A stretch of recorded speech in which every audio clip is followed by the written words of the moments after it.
A jeweled crown gleams, a velvet gown shimmers, and then she opens her mouth. Instead of pearly smiles, there's blackened gums, oozing pus, and breath so foul courtiers fainted at 10 paces. These weren't peasants, but queen's women whose faces adorned coins, yet whose mouths hid horror shows. From syphilitic sores to teeth that snapped like twigs, royal mouths were graveyards of rot.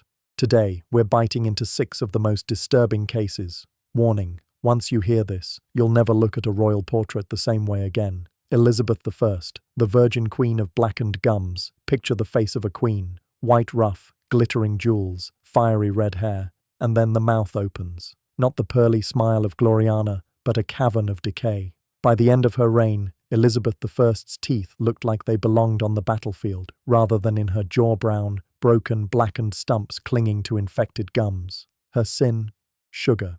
Not just a spoon in tea, but candied violets, sugar-drenched fruits, and crystallized flowers she chewed like popcorn at a Netflix binge. Sweetness was luxury in Tudor England, a sign of wealth. The peasants had their gruel. Elizabeth had imported cavities in bulk, but indulgence came at a cost. Her once sharp oratory, the voice that rallied troops at Tilbury, now slurred through swollen gums. Courtiers whispered she was nearly impossible to understand, her words tumbling out like rotten teeth mid-sentence. Some even joked that her smile was England's greatest weapon, powerful enough to sink the Spanish Armada with its stench. Elizabeth styled herself the Virgin Queen, untouchable, divine. But behind that facade, a monarch undone by molars. Less Gloriana, more gingivitis supreme. And this was only the beginning of royal dental nightmares. Catherine de Medici, the queen of Perfume Decay. If Elizabeth's teeth were a battlefield, Catherine de Medici's mouth was a full-scale plague pit. The Queen Mother of France schemer, poisoner, alleged witch wasn't felled by daggers or political rivals, but by abscesses exploding in her jaw. Her smile was a trap. Beneath the powdered face and regal gowns, her gums ballooned with infection. Each meal became an ordeal. Chewing meat meant agony. Swallowing bread felt like swallowing fire. Courtiers claimed her breath could wilt a bouquet. Not exactly the fragrance of power, but Catherine had a trick. She weaponized perfume. Barrels of it. She drowned herself and her apartments in floral scents, desperate to mask the stench rising from her own mouth. Lavender on the skin, roses in the hallways, musk and civet filling the air, but nothing strong enough to smother the smell of rotting bone. And yet somehow, she kept ruling. The woman who orchestrated massacres and dynasties sat on her throne with her jaw rotting from the inside out. The irony? She's remembered as the mother of kings. But to those standing too close, she was more like the mother of halitosis. And the queens only get worse from here. Mary, Queen of Scots. The regal smile that disappeared. Mary, Queen of Scots, tall, elegant, tragic. But behind the royal glamour was a mouth in open revolt. Her gums were the true conspirators, inflaming, swelling, and bleeding until her once radiant smile became a battlefield of pus. It started slowly, tenderness, bleeding gums, the odd loose tooth. But soon, dinner conversations turned into horror shows. Imagine a council meeting where the queen passionately defends her throne only for a tooth to fall out mid-sentence, clattering onto the stone floor like dice in a gambler's hand. Dignity, gone. Dental health, non-existent. Chronic gum disease left her jaw in constant agony. Meals became misery, her regal profile shadowed by swelling and pain. Enemies painted her as dangerous, but in truth, getting too close was its own hazard. One whiff of her breath was enough to launch an alliance against her. Exiled, imprisoned, and finally executed, Mary became a martyr. Yet long before the axe touched her neck, her teeth were abandoning her, one by one. History remembers her crown. Her courtiers remembered the smell, and as her smile rotted away, so too did her kingdom. And if you thought teeth falling out mid-conversation was bad, wait until you hear about a queen whose jaw swelled like a corpse's. Anne of Austria, the queen with the swollen jaw. Anne of Austria was the mother of the Sun King, Louis XIV.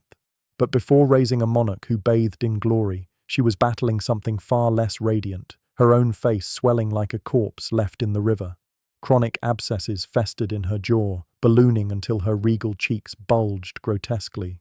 Doctors tried curing her the old-fashioned way, lancing the infection with blades. No anesthesia, no sterilization, just screaming agony echoing through palace halls. The swelling would shrink, only to return, worse each time, creeping deeper into the bone. Courtiers, ever poetic, whispered she wore, the face of both queen and corpse. Portraits painted her serene, with delicate pearls and soft lace. Reality was closer to a horror show, pus, fever, and a jawline that pulsed like a drum. Her son would dazzle Europe as the Sun King, blinding in his magnificence. But his mother's legacy, a mouth that rotted in shadows, reminding everyone that even the womb of kings couldn't escape the stink of decay. And if you think swollen jaws are grotesque, wait until you meet the queen whose gums became a literal breeding ground. Queen Caroline of Ansbach, the maggot-infested mouth. If you thought swollen abscesses were bad, Queen Caroline of Ansbach takes us into true nightmare territory. Wife of George II, she wasn't just suffering, she was rotting alive. Years of untreated gum disease turned her mouth into an open wound. Ulcers split her gums, pus oozed constantly, and every attempt to eat was a gamble between pain and nausea. By her final illness, things reached a horror movie climax. Witnesses claimed maggots writhed inside her infected gums. Not metaphorical, not rumor, actual insects feeding on the Queen of England. Doctors had no real cures. They poked, cut, and pouted, but nothing stopped the decay. Still, Caroline played politics, whispering state secrets and giving advice with a jaw that doubled as compost. Imagine trying to steer an empire while your mouth was a wriggling insect farm.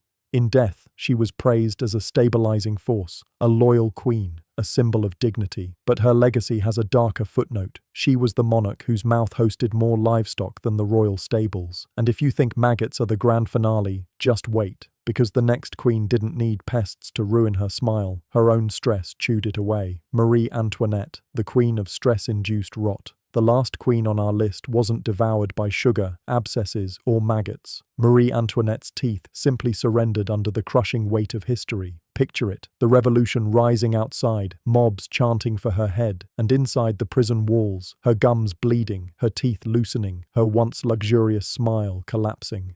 Chronic stress and neglect shredded her mouth. By her final months, some accounts suggest she'd lost so many teeth she could barely chew stale bread, let alone enjoy cake. Her enemies mocked her as arrogant, heartless, detached from reality. But the real irony, even if she wanted to sneer down at the starving masses, her teeth wouldn't let her. The queen who once glittered in silks and diamonds now hid behind a mouth full of rot.